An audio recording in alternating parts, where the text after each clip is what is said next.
Passport জালিয়াতির পান্ডা ধৃত এবং ধৃত ছোট জাগুলিয়া থেকে, যা আমরা জানতে পারছি ধৃতের নাম মোক্তার আলম।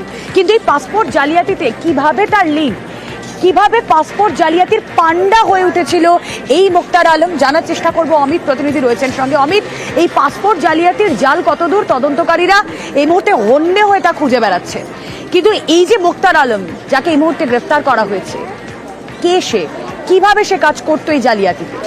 এরপর এক মাথা কিন্তু সামনে আসছে।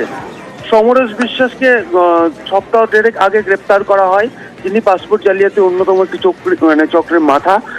আজকে সকালে মোক্তার আলম নামে আর একজনকে গ্রেপ্তার করা হয়েছে কলকাতা পুলিশের তরফে।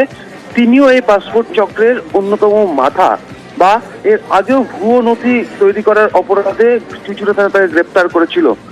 সম্প্রতি সমরেশের সঙ্গে একসঙ্গে তারা একই চক্রের কাজ করলেও প্যারালাল বা সমান্তরাল ভাবে আরো একটি জালিয়াত কারবার তৈরি করে রেখেছিল এই মোক্তার, এমনটা কিন্তু কলকাতা পুলিশ সূত্রে জানা যাচ্ছে।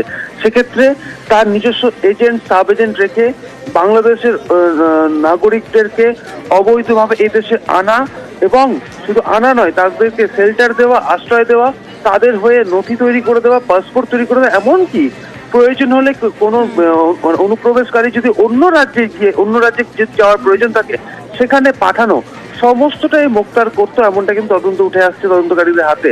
এই সমরেশ, মোক্তার ছাড়াও এদের আরো বেশ কয়েকটি মাথা রয়েছে, তাদের চলছে, যারা মূলত সীমান্তবর্তী এলাকাতে, বিশেষ করে বসিরহাট, বনগাঁ, নদিয়ার যে সীমান্তবর্তী এলাকাগুলো রয়েছে। মোক্তার আলম যাকে মূল পান্ডা ভাবা হচ্ছে, সেই মোক্তার আলমকে জিজ্ঞাসাবাদ করে পরবর্তীতে কি কি উঠে আসে অবশ্যই আমাদের নজর থাকবে।